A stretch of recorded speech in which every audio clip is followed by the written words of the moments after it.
क्या आपने कभी किसी से खून की कसम खाई है? या शायद आपने किसी को वचन दिया हो, ऐसा वचन जो आत्मा को भी बांध लेता है। हर इंसान अपने जीवन में कभी ना कभी कोई वादा करता है, लेकिन कुछ वादे ऐसे होते हैं जो केवल शब्द नहीं होते। वो एक ऊर्जा को बांधते हैं, एक डोर बनाते हैं जो दो आत्माओं को, दो नियतियों को, कभी कभी पूरे समय और काल को एक अज्ञात अनुबंध में बांध देती है। ऐसा ही एक रहस्यमयी और शक्तिशाली वादा है खून की कसम, ब्लड ओथ। पुरानी सभ्यताओं में खून की कसम को एक आम बात नहीं माना जाता था। यह कोई दोस्ती की कसम नहीं थी, न कोई प्रेम का वचन। ये थी एक ऊर्जात्मक अनुबंध जो आत्मा के स्तर पर होता था, जहां व्यक्ति अपना रक्त, अपनी चेतना और अपने भाग्य को किसी अन्य शक्ति के साथ बांध देता था। लेकिन सवाल यह है, अगर ये डोर तोड़ दी जाए तो क्या होता है? क्या केवल विश्वास टूटता है या आत्मा पर कोई गहरा घाव पड़ता है? क्या यह कर्म के किसी गहरे बंधन को जन्म देता है, या फिर क्या इससे कुछ ऐसा शुरू हो जाता है जिसे बाद में जीवन भर भुगतना पड़ता है? इस वीडियो में हम एक गहरे, रहस्यमयी और अक्सर अनछुए हुए विषय पर बात करेंगे। खून की कसम तोड़ने पर क्या होता है। हम जानेंगे कि पुराने ग्रंथों और गुप्त शिक्षाओं में इसे कैसे देखा गया, क्यों यह केवल एक शारीरिक क्रिया नहीं बल्कि एक आत्मिक बंधन होता है, और कैसे इसका उल्लंघन आत्मा के भीतर एक कंपन उत्पन्न करता है जो आने वाले जन्मों तक पीछा कर सकता है। यह कोई आम जानकारी नहीं है, यह एक रहस्य है जो कभी केवल गुप्त समूहों और तपस्वियों को ही बताया जाता था, और आज आप उस रहस्य के द्वार पर खड़े हैं। जब हम खून की कसम की बात करते हैं तो हम केवल एक प्राचीन परंपरा की बात नहीं कर रहे, हम एक ऊर्जात्मक हस्ताक्षर की बात कर रहे हैं। ऐसा हस्ताक्षर जो दृश्य नहीं है परंतु अदृश्य लोकों में दर्ज हो जाता है। खून की कसम का इतिहास मानव सभ्यता से भी पुराना है। यह केवल पश्चिमी रहस्यवाद या पूर्वी तंत्र में ही नहीं बल्कि विश्व की लगभग हर गूढ़ परंपरा में पाया जाता है। मिस्र की रहस्यमयी भूमि से प्राचीन मिस्र में विशेष रूप से थोथ और ओसाइरिस के अनुयायी ऐसे व्रत लेते थे जिनमें खून को अनुबंध की स्याही माना जाता था। वे मानते थे कि जब खून एक शपथ में बहाया जाता है तो आत्मा का एक अंश उस वचन में कैद हो जाता है, और यदि वह वचन तोड़ा जाए तो आत्मा स्वयं अपने टुकड़े को खोजते हुए भटकती है। ग्रीक और रोमन रहस्य विद्यालयों में, ओरेफिक मिस्ट्री स्कूल्स और डेल्फिक ऑरेकल्स जैसे समूहों में एक खून की शपथ को केवल मानव नहीं, देवताओं के सामने किया गया अनुबंध माना जाता था। वे कहते थे, A blood oath is never forgotten, not by heaven, not by earth. यह वाक्य दर्शाता है कि इस तरह की प्रतिज्ञा का उल्लंघन केवल सामाजिक धोखा नहीं होता, यह एक ब्रह्मांडीय असंतुलन उत्पन्न करता है। आग की भारत की तांत्रिक और यौगिक परंपराएं, भारत में रक्त को प्राण शक्ति का वाहन माना गया है। रक्त ही जीवन है और जीवन ही संकल्प। जब किसी वचन में रक्त का समावेश होता है तो वह वचन केवल मानसिक नहीं रहता, वह चेतना में अंकित हो जाता है। केवल अघोरी साधक या कुछ विशिष्ट तांत्रिकों को ही इस प्रकार की प्रतिज्ञाओं की विधि दी जाती थी, क्योंकि वे जानते थे कि यदि कोई व्यक्ति खून की शपथ तोड़ता है तो उसके सूक्ष्म शरीर में कंपन बिगड़ जाता है और कर्म के अत्यंत भारी चक्र उत्पन्न हो जाते हैं। रहस्यवाद में खून की प्रकृति। खून को गुप्त परंपराओं में हमेशा सैक्रेड फ्लूइड या एथरिक सिग्नेचर कहा गया है। यह आपके डीएनए का वाहक है, पर सिर्फ शारीरिक रूप से नहीं, आध्यात्मिक डीएनए यानी आपकी जन्मों की यादें, संस्कार और आत्मा की प्रवृत्ति। इसलिए जब आप खून की कसम लेते हैं तो आप केवल एक जीवन नहीं बल्कि कई जन्मों तक के लिए एक अनुबंध बना सकते हैं, जिसकी कीमत अगले जीवनों में चुकानी पड़ सकती है। ग्रहण शपथ का उल्लंघन और एनर्जी डेप्थ। जब आप ऐसा वचन तोड़ते हैं तो ऐसा माना जाता है कि आपने ब्रह्मांड से उधार लिया था और अब वह उधार वापस मांगता है। एसोटेरिक ट्रेडिशंस इसे कहते हैं एनर्जी डेट, चेतना का ऋण।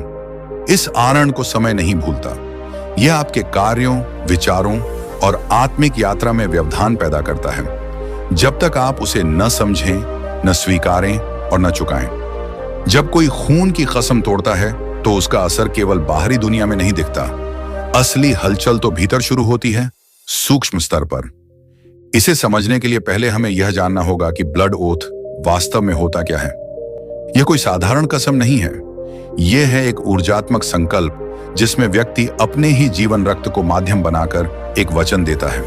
यह रक्त शरीर में केवल ऑक्सीजन या पोषक तत्व नहीं ले जा रहा, यह ले जा रहा है आपकी चेतना का सार। जब उस रक्त से आप किसी वचन को सील करते हैं तो वह एक ऊर्जा हस्ताक्षर बन जाता है। यह हस्ताक्षर किसी आकाशीय पुस्तक में दर्ज हो जाता है, जिसे कई परंपराएं आकाशिक रिकॉर्ड्स कहती हैं, और भारत में उसे चित्त में अंकित संस्कार कहा गया है। आत्मा के स्तर पर क्या होता है? मान लीजिए आपने किसी से खून की शपथ ली, एक गहरी, निजी, आत्मा की बातों से जुड़ी हुई प्रतिज्ञा। अब समय बदला, परिस्थितियां बदली और आपने वह वचन तोड़ दिया, तो क्या होगा? पहली बात, आपकी आत्मा में एक कंपन पैदा होगा, एक फ्रैक्चर ऑफ एनर्जेटिक इंटीग्रिटी। आपकी चेतना, जिसे अक्सर विवेक कहा जाता है, धीरे धीरे विरोध में खड़ी हो जाती है। यह विरोध बाहरी नहीं, अंदरूनी है, जो व्यक्ति को अंदर से तोड़ता है।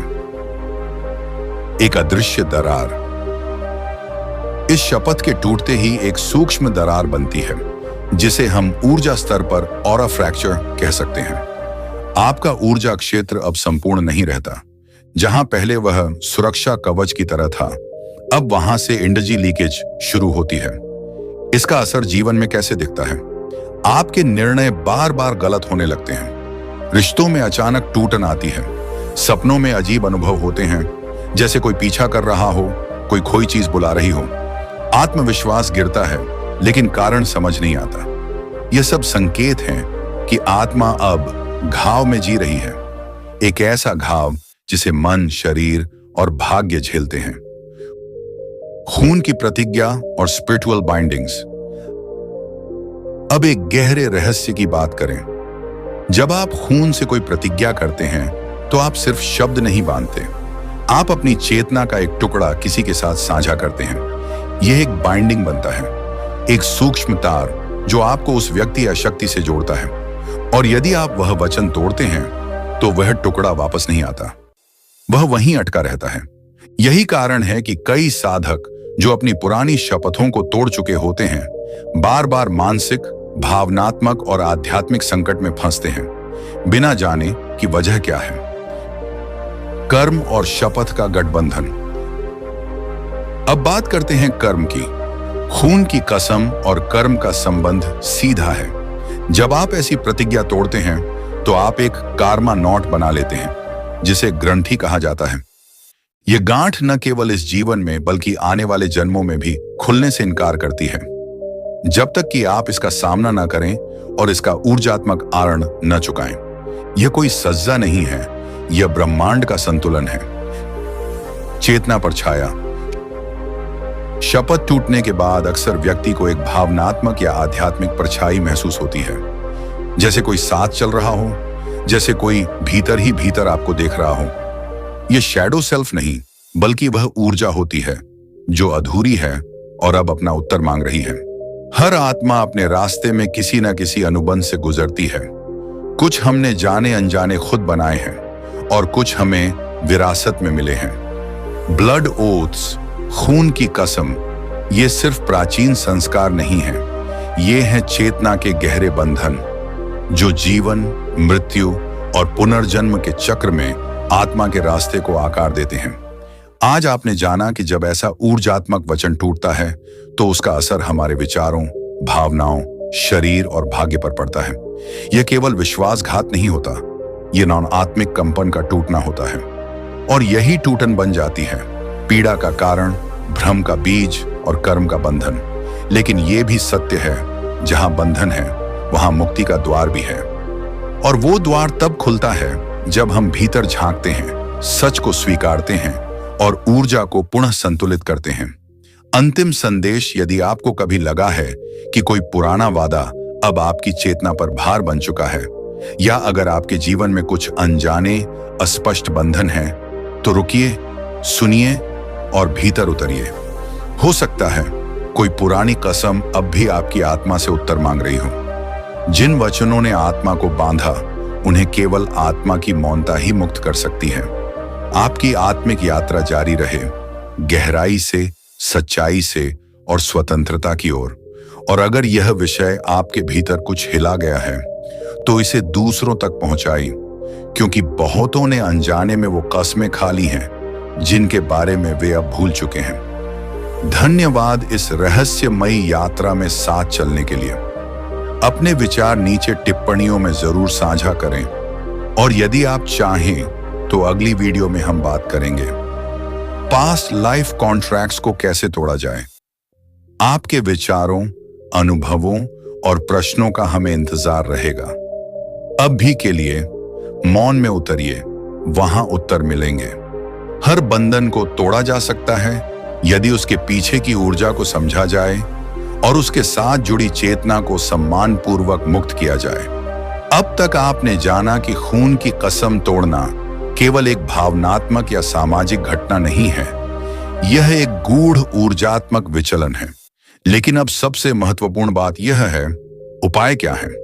क्या आत्मा इस बंधन से मुक्त हो सकती है?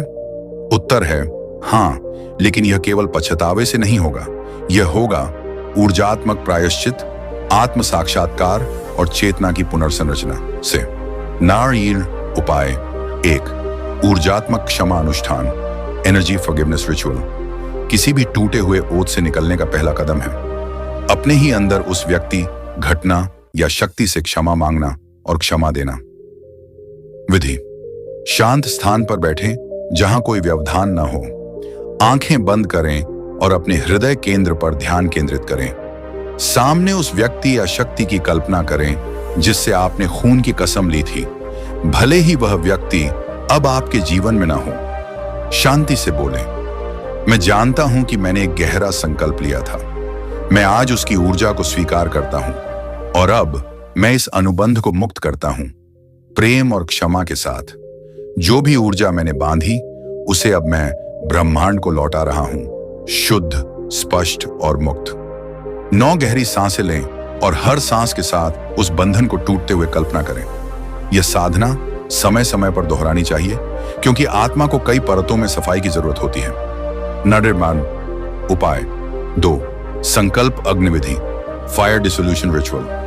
प्राचीन काल से अग्नि को ऊर्जा शुद्धिकरण का प्रतीक माना गया है। विधि: एक छोटा सा दीपक या शुद्ध अग्नि जलाएं। एक सफेद कागज पर उस वचन को लिखें, शब्दशः या भावना में। फिर कागज को अग्नि में अर्पित करें और कहें, जैसे यह कागज जल रहा है, वैसे ही मेरा बंधन भी अब ब्रह्मांड में विलीन हो रहा है। मैं अब स्वतंत्र हूं। अंत में थोड़ी देर मौन ध्यान में बैठें। यह क्रिया विशेष रूप से शेडो कॉन्ट्रैक्ट्स के लिए प्रभावशाली होती है। दरानारण उपाय 3, मंत्र और ध्यान की संयुक्त साधना। शपथों की ऊर्जा मनस चेतना में अटकी होती है। इसे शुद्ध करने के लिए आवश्यक है एक विशेष कंपनम जो मानसिक ग्रंथियों को खोल सके। मंत्र सुझाव: एओम ह्रीं नमः शुद्धात्मने स्वाहा। ओम ह्रीं नमः शुद्धात्मने स्वाहा। यह बीज मंत्र आत्मा की शुद्धता को पुकारता है। इसका 108 बार जप प्रतिदिन करें, विशेषकर प्रातःकाल या चंद्र ग्रहण के समय। ध्यान के साथ संयोजन करें। मंत्र के बाद 5 मिनट मौन ध्यान करें। ध्यान में केवल एक भावना रखें, मैं अब पूर्ण हूं, स्वतंत्र हूं। आरण आध्यात्मिक सुझाव: खून की कसम से जुड़ी ऊर्जाएं चेतना में मौन से अधिक डरती हैं। इसीलिए जितना हो सके चुप्पी और आत्मनिरीक्षण अपनाएं। सार्वजनिक चर्चा न करें, विशेषकर शैडो ओथ्स के बारे में, क्योंकि इससे ऊर्जा फिर से सक्रिय हो सकती है। नडना, चेतावनी और जिम्मेदारी: ये साधनाएं मजाक नहीं हैं। जब आप कोई ऊर्जात्मक अनुबंध तोड़ते हैं, तो आप केवल खुद को नहीं बदलते, आप ब्रह्मांडीय संतुलन को पुनः सजाते हैं। इसीलिए ये कार्य पूरी श्रद्धा, मौनता और जिम्मेदारी से करें। हर खून की कसम केवल 2 लोगों के बीच का अनुबंध नहीं होती। कई बार इसमें शामिल होते हैं वे जो दिखाई नहीं देते।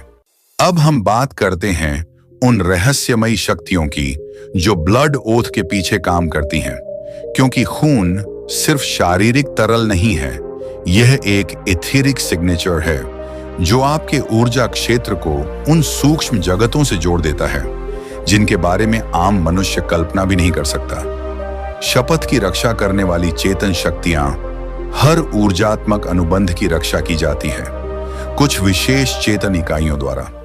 तांत्रिक और रहस्यवादी परंपराओं में इन्हें binding spirits, the oath keepers या कर्मदूत कहा गया है। इनका काम क्या होता है?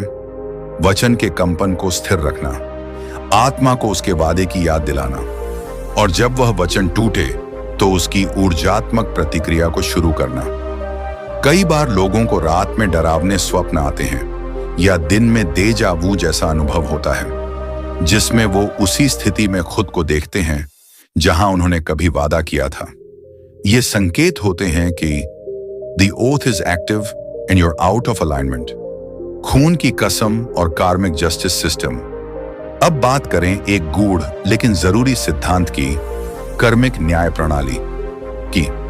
हाँ, ब्रह्मांड में भी एक कॉस्मिक लॉ सिस्टम होता है जो ऊर्जा के असंतुलन को संतुलित करता है। जब आप कोई खून की कसम तोड़ते हैं तो यह समझा जाता है कि आपने एक दिव्य अनुबंध को अपूर्ण छोड़ दिया है।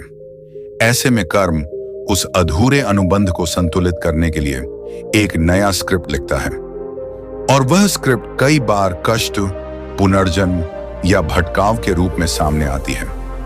If you break a soul contract, life writes it again with more intensity.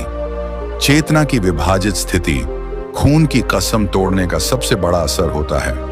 Inner split. आत्मा का एक हिस्सा उस वचन की ऊर्जा में फंसा रह जाता है और बाकी हिस्सा इस जीवन को जीने की कोशिश करता है। परिणाम, मानसिक द्वंद्व, असंतुलन, अपने अंदर ही अपने विरोध में खड़ा होना। कई बार व्यक्ति यह महसूस करता है कि वह एक चीज चाहता है पर उसी से डरता भी है।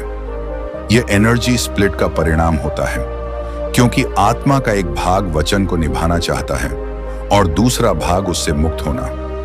खून की कसम और शैडो कॉन्ट्रैक्ट्स। अब बात करते हैं एक अत्यंत दुर्लभ और रहस्यमय विषय की, शैडो कॉन्ट्रैक्ट्स। ये वे शपथें होती हैं जो कभी भय, पीड़ा या काली साधनाओं के प्रभाव में ली गई थी। कभी किसी व्यक्ति ने मृत्यु से बचने के लिए शपथ ली, कभी किसी साधना में सिद्धि पाने के लिए, या शायद किसी ने अंधविश्वास में रक्त से वादा किया, अगर मेरी ये इच्छा पूरी हो जाए तो मैं अपना जीवन तुम्हारे नाम कर दूंगा। परंतु जब वह इच्छा पूरी हो जाती है और व्यक्ति उस वचन को भूल जाता है, तब शैडो कॉन्ट्रैक्ट सक्रिय होता है। ये बहुत खतरनाक होते हैं क्योंकि इनमें चेतन शक्तियां केवल गवाह नहीं, सहभागी भी होती हैं। अनजाने में की गई शपथों का प्रभाव कभी कभी व्यक्ति को याद भी नहीं होता कि उसने जीवन में कब ऐसा कोई वादा किया था, लेकिन वह वादा आज भी सक्रिय होता है और जीवन में अवरोध, बीमारी या अजीब मानसिक स्थितियों के रूप में प्रकट होता है। ऐसे संकेत मिलते हैं, किसी खास दिशा या व्यक्ति के पास जाते ही कमजोरी महसूस होना, एक ही जीवन घटना का बार बार दोहराना, सपनों में वही व्यक्ति या स्थिति बार बार दिखना जिनसे आपने कभी वादा किया था। यह सब संकेत हैं कि आत्मा अभी भी किसी अधूरे अनुबंध के अधीन है। अब सवाल उठता है, इससे कैसे मुक्त हों? क्या खून की कसम तोड़ने के बाद कोई उपाय है? क्या आत्मा इस बंधन से बाहर निकल सकती है? आगे हम जानेंगे व्यावहारिक उपाय, आत्मिक शुद्धि की विधियां और वह प्राचीन रहस्य जो इस बंधन को काट सकता है।